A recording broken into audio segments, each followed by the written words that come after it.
اللہ تبارک و تعالیٰ نے کلام مقدس کی ان آیات میں ارشاد فرمایا ہے کہ جو لوگ اللہ کی آیات پہ ایمان نہیں لاتے اللہ بھی ان کو ہدایت نہیں ہے۔ قاعدہ ہے کیونکہ کوئی طالب ہوگا ہدایت کو تو ہدایت ملے گی۔ جو اپنی بیماری کا علاج ہی نہ کرانا چاہے تو پھر اس کا علاج کون کرتا ہے؟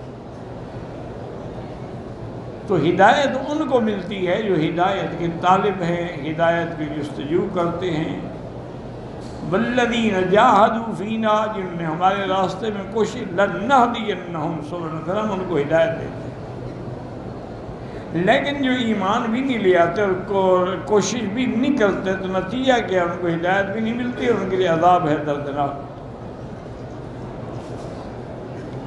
باقی یہ کہنا کہ نعوذ باللہ ثم نعوذ باللہ اللہ کے نبی نے خود قرآن بنایا ہے اپنی طرف سے، یہ اللہ کا کلام نہیں ہے، تو یہ اتنا بڑا بہتان ہے، کیونکہ یہ افتراء کرنا جو ہے ان کی عادت ہے جو ایمان نہیں لاتے۔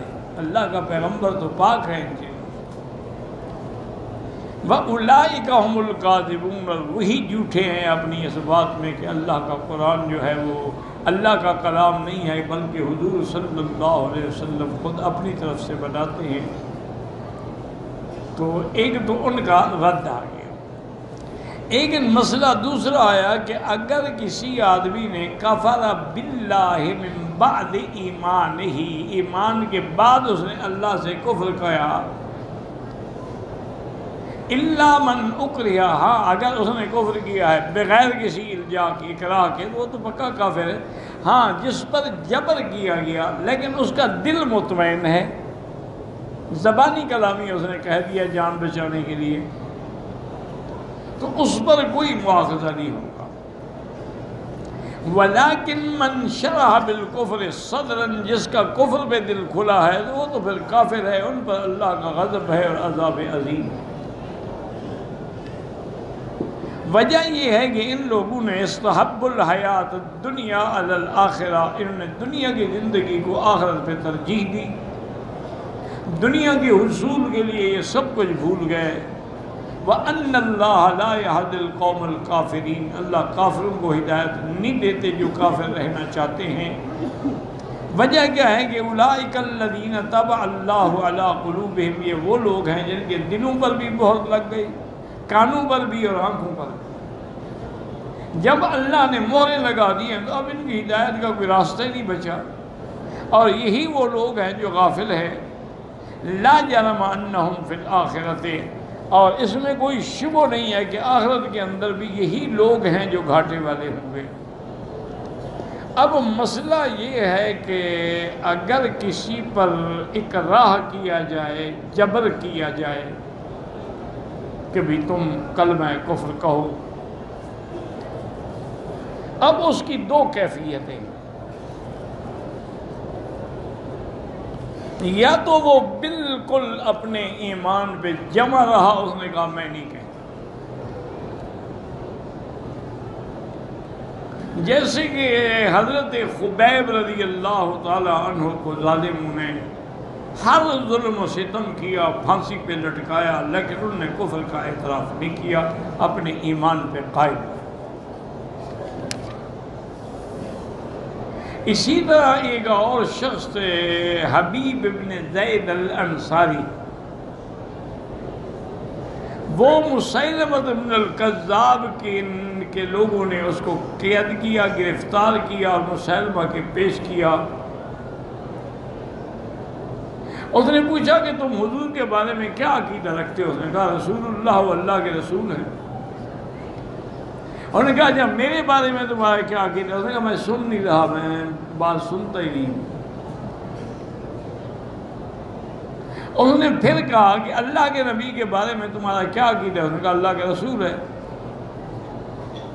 انہوں نے کہا اچھا آپ یہ بتائیں کہ میرے بارے میں کیا خیال ہے؟ انہوں نے کہا میں تمہاری بات سن ہی نہیں رہا، سمجھ ہی نہیں رہا، تو میں کیا کروں؟ تو بہرحال اسی پہ جمع رہا۔ اس ظالم نے اس کا ایک ایک عضو کاٹا، یعنی ہاتھ کاٹ دیتے، اب پھر پوچھتا، وہ پھر بھی ایمان پہ ہے۔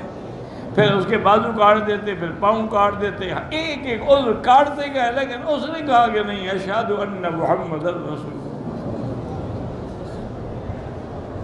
تو اس لیے یہ وہ لوگ ہیں جو صحیح معنی پہ ایمان پہ قائم رہے، اور اللہ تعالیٰ کے ہاں ان کے بہت بڑے مزار ہیں۔ اور اسی طرح آپ دیکھیں کہ سیدنا بلال رضی اللہ تعالیٰ عنہ کو، یعنی کون سا ظلم ہے جو حضرت بلال پہ نہیں توڑا گیا؟ اس کو لوہے کی زریں پہنا کے، زنجیریں ڈال کے، تپتی ہوئی ریت پہ اور تپتے ہوئے پتھروں پہ لٹایا جاتا، اور بڑے بڑے کھجوروں کے کانٹے لگا کے اس کو چبھوئے جاتے۔ اور امیہ کہتا کہ ہاں بلال اب کیا کہتے ہیں؟ انہوں نے کہا احد احد احد۔ ظلم کی حد ہو گئی، حتیٰ کہ ایک دن ان کی والدہ آئیں، انہوں نے مجبور کیا کہ تم جا کے بیٹے کو سمجھاؤ، ایسے تو مر جائے گا، ہم تو نہیں چھوڑیں گے اس کو۔ ہاں اگر یہ اللہ کی توحید چھوڑ دے اور حضور پر ایمان چھوڑ دے پھر ہم چھوڑ دیں گے۔ تو والدہ اس کے پاس آئی، اس کے ساتھ بیٹھی، وہ بیچارہ ظلم و ستم کی چکی میں پس رہا تھا، آہستہ آہستہ اس کے سر پہ ہاتھ پھیرتی رہی۔ اس نے آنکھیں کھولی، دیکھا کہ ماں بیٹھی ہے، تو اس نے کہا بلال بات سنو، میں بھی مسلمان ہو چکی ہوں، میں نے بھی حضور کا کلمہ پڑھا ہوا ہے، لیکن چھپایا ہوا ہے، تم کیوں یہ ظلم و ستم برداشت کرے؟ کہہ دو ظاہری طور پر، لیکن دل میں جمے رہو۔ تو حضرت بلال مسکرائے اور فرمایا کہ اماں جان، آج مجھے یقین ہو گیا کہ مکہ کا کفر ہار گیا اور بلال جیت گیا۔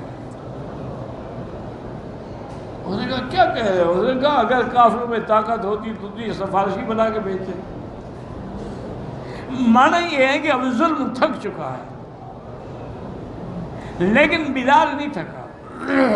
حضرت صدیق گزرے تو اس نے امیہ سے کہا کہ ظالم کیا ظلم کر رہے ہو، بیچ دو اس کو۔ اور نے کہا تمہارے پاس جو غلام ہے ایک رومی، اگر مجھے وہ بھی دے دو اور ایک اوقیہ سونا بھی دو پھر میں اس کو چھوڑوں۔ نے کہا مجھے سودا منظور ہے، چھوڑ دو اس کو عذاب سے۔ حضرت ابو بکر نے اپنا غلام بھی دیا، ایک اوقیہ بھی دیا، اور حضرت بلال کو آزاد کرایا، اور آزاد کرانے بعد اس کو حضور کی خدمت میں وقف کر دیا۔ اسی طرح بی بی سمیہ جو ہیں ان پہ ظلم و ستم کے پہاڑ توڑے گئے۔ ایک عورت ہے، یعنی تاریخ میں آپ نے ایسا ظلم نہیں سنا ہوگا کہ ابو جہل نے 2 اونٹ منگوائے اور اونٹوں کو اس کے بی بی سمیہ کے پاؤں میں رسی باندھی، ادھر اونٹ کے گلے میں، ادھر رسی باندھی اونٹ کے گلے میں، اور اس نے ان کو کہا اونٹ کے سواروں کو کہ جب میں اشارہ کروں تو بیک وقت اونٹ دوڑا دینا۔ تو اس ظالم نے اشارہ کیا تو اونٹ دوڑایا، تو بی بی ایسی چیری گئی ہے، پھر بھی اس کو رحم نہ آیا، اس نے شرمگاہ کے اندر نیزہ مار دیا۔ لیکن اس وقت بھی وہ کہتی رہی احد احد احد۔ یہ وہ لوگ ہیں جو عظیمت کے پہاڑ تھے، جنہوں نے ظلم کے بعد بھی یہ بات۔ اچھا خدا کی شان دیکھیں کہ عمار جو تھے نا جی، وہ پکڑے گئے، کافروں کے ہاتھ میں آ گئے۔ انہوں نے کہا دیکھو بات سنو، تم اگر حضور کے بارے میں کوئی توہین کا کلمہ کہہ دو تو پھر ہم چھوڑ دیں گے۔ اس نے کہا ٹھیک ہے میں کہتا ہوں۔ انہوں نے کہہ دیا، انہوں نے چھوڑ دیا، حضور کی خدمت میں آیا۔ حضور نے کہا یا رسول، میرے دل میں تو ایمان تھا، میں نے جان چھڑانی تھی، کیا کرتا؟ جو انہوں نے کہا میں کہتا گیا، لیکن میرا دل اللہ کے نزدیک ایمان پہ فرمایا پھر کوئی حرج نہیں ہے، تمہارے ایمان میں کوئی خلل نہیں۔ اگر تمہیں پھر بھی وہ جبر کرے، ان تعودوا فعد، تم پھر بھی ایسے کہہ دینا، کوئی حرج نہیں۔ تو اب مسئلہ کیا سمجھ آیا؟ یاد رکھیے، اس کو کہتے ہیں ملجئ یا مکرہ۔ لیکن ایک مکرہ اور ملجئ جو ہے وہ حقیقی ہوتا ہے اور ایک مجازی ہوتا ہے، یعنی اس پر اتنا اکراہ ہے اور اس کو یہ بھی پتہ ہے کہ مجھے قتل کر سکتا ہے، اب ایک آدمی کے اندر اتنی طاقت نہیں ہے، وہ کسی کو ڈرا رہا ہے تو اسے ڈرنے کی کیا ضرورت ہے؟ اگر یقین ہے، دل مطمئن ہو، صرف زبان سے کلمہ کفر کہہ دے تو کوئی فرق نہیں پڑتا، چونکہ ایمان تو ہے ہی کہ دل کا تصدیق کا نام۔ اور اسی طرح اب وہ مسئلہ جو ہے نا جی، طلاق المکرہ، کسی پر جبر کر کے طلاق لکھوائی جائے،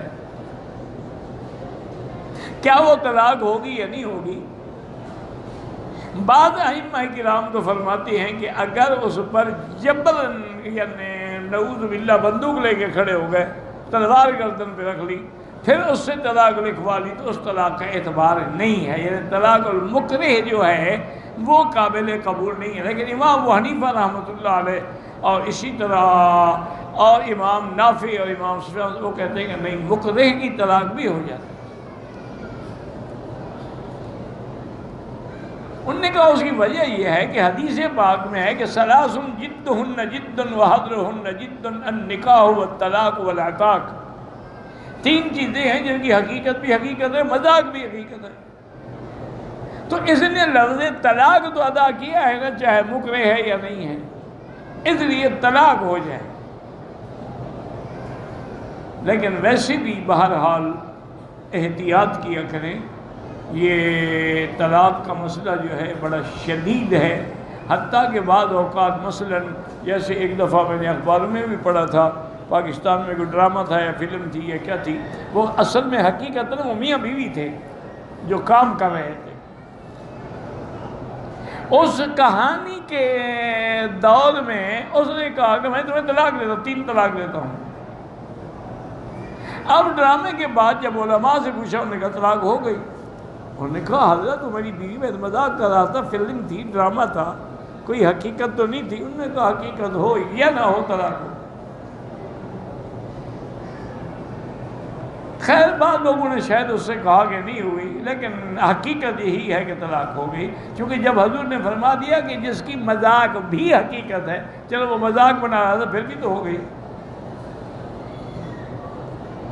اس لیے ہمیشہ ایسی چیزیں جو حلال اور حرام کا مسئلہ ہو، اس میں آدمی کو بڑی احتیاط کرنی چاہیے۔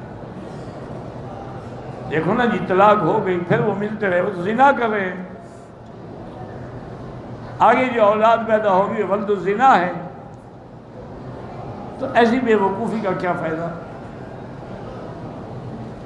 اور اگر کبھی نعوذ باللہ ثم نعوذ باللہ، پہلے تو اللہ ہر مسلمان کو بچائے طلاق سے، چونکہ طلاق جو ہے ابغض الحلال عند اللہ الطلاق، اللہ کو سب سے مبغوض چیز جو ہے وہ طلاق ہے، کہ ہے تو حلال لیکن اللہ کو ناپسند ہے۔ تو اس لیے اگر خدا نہ کرے ایسی حالت سے ایک طلاق دینی چاہیے، اس کو کہتے ہیں طلاق رجعی۔ اگر اور بھی زیادہ قہر ٹوٹے تو پھر 2 طلاق دے، 3 نہ دے کبھی، کیونکہ 3 دے دے گا تو مغلظہ ہو جائے گی، پھر وہ ہمیشہ کے لیے حرام ہو جائے گی۔ اور ایک اور بھی زیادتی ہے جو عورتیں بھی کرتی ہیں اور اس کے ماں باپ بھی کرتے ہیں، کہ اگر خامند نے طلاق دی، چاہے ایک طلاق بھی دی ہے، اور چاہیے ہم اپنی بیٹی کو لے جا رہی ہے، ظلم ہے، وہ خامند کے گھر میں رہے گی، فَلَا تُخْرِجُوهُنَّ مِن بُيُوتِهِنَّ، ان کو مت نکالو اس گھر سے، ابھی اس کا گھر ہے، اس کی رجوع کی مدت باقی ہے۔ اور پھر اگر رہے گی تو ہو سکتا ہے صلح کا بھی کوئی حل ہو جائے، لیکن آدمی دور چلا گیا تو آنکھ آؤ جھل، پہاڑ آؤ جھل، پھر تو آدمی کا خیال ہی نہیں آتا نا۔ تو اس لیے ہمیشہ یار یہ بھی غلطی ہے کہ اگر کسی عورت کو طلاق ہو تو فوراً غصے میں آ کے گھر چھوڑ کے چلی جائے، بالکل ناجائز ہے، یہ اعتداء ہے اور یہ اللہ کے احکام کی خلاف ورزی۔ لیکن بہرحال اکثر ائمہ یہی فرماتے ہیں کہ طلاق المکرہ جو ہے وہ طلاق ہو جاتی ہے۔ اسی لیکن کفر اور اس کا فرق ہے، یاد رکھیں، کفر میں تو یہ ہے نا کہ زبانی کفر ہے لیکن دل میں تصدیق ہے، اور طلاق کے اندر چاہے اس کے دل میں کچھ ہو لیکن جب لفظ ادا ہو گئے طلاق ہو گئے۔ اس لیے اللہ تبارک و تعالی ہر مسلمان کو ایسے جھگڑوں سے، ایسے فتنوں سے محفوظ فرمائیں۔ بہت سارے لوگ ایسے ہیں، جیسے اصحاب الاخدود کا واقعہ ہے کہ ان ظالموں نے خندق بنا لی اور اس میں آگ جلا دی، اور بادشاہ نے کہا یا دین چھوڑ کے میرا دین اختیار کرو ورنہ میں آگ میں ڈالوں گا۔ انہوں نے کہا ہمیں آگ میں جل جانا منظور ہے، تیرا دین منظور نہیں۔ اچھا خدا کی قدرت دیکھو، ایک عورت کا دودھ پینے والا بچہ تھا، اس نے اٹھایا ہوا تھا، اس کو بھی اس نے کہا کہ اس کو ڈالو آگ میں۔ اب وہ ہچکچا رہی تھی کہ میں تو گئی، بچہ بھی گیا۔ اب ذرا گھبرا رہی تھی تو بچہ بول پڑا اماں چلو آگ میں، یہی تو جنت ہے۔ بالکل نہ گھبراؤ، صرف آگ میں جانے کی دیر ہے، اس کے بعد ہم جنت میں پہنچ جائیں گے۔ جب بچہ بولا تو بہادر ہو گئی، اس نے بھی چھلانگ لگا دی۔ تو اصحاب الاخدود جو تھے وہ بھی اپنے ایمان پہ قائم و دائم رہے۔ اچھا اسی طرح یاد رکھیں کہ بعض لوگ جو ہیں وہ کفر پہ اتنے پکے ہوتے ہیں کہ ان کو جتنا عذاب دو کفر نہیں چھوڑتے۔ جیسے کہ حضرت علی رضی اللہ تعالیٰ عنہ کے زمانے میں کچھ لوگ تھے جن کے بارے میں حضرت علی کو پتہ لگا کہ یہ آپ کو خدا کہتے ہیں، آج بھی یہ موجود ہے۔ اس کو کہتے ہیں نویسری، شیعہ کی ایک قسم ہے، جیسے زیدی، اثنا عشری، شش امامی، اسماعیلی، آغا خانی، یہ بھی ایک قسم ہے۔ ان کا عقیدہ یہی ہے کہ حضرت علی جو ہے یہ خدا ہے، صرف بندے کے روپ میں ہیں لیکن ہیں مولا علی۔ حضرت علی نے ان کو بلایا، فرمایا بھی میرے بارے میں کیا عقیدہ ہے؟ انہوں نے کہا جی آپ مولا ہیں، مشکل کشا، حاجت روا، آپ ہمارے خدا ہیں۔ انہوں نے کہا شرم کرو، میں اللہ کا بندہ ہوں، انسان ہوں، میری بیوی ہے، بچے ہیں، خدا کے بھی بچے ہوتے ہیں۔ بہرحال حکم دیا کہ ان کو جیل میں ڈال دو، قید میں ڈالا گیا۔ کچھ دنوں کے بعد آپ نے کہا لے آؤ، شاید دماغ ٹھیک ہو گیا ہو، توبہ کر لیں۔ واپس بلایا، مجھے ہاں بھائی اب کیا عقیدہ ہے؟ انہوں نے کہا جی وہی عقیدہ ہے، بالکل آپ بالکل خدا ہیں۔ حضرت علی نے حکم دیا کہ ایسا کرو کہ ان کو پہلے تو قتل کرو، پھر ان کو آگ میں ڈالو، جل جائیں۔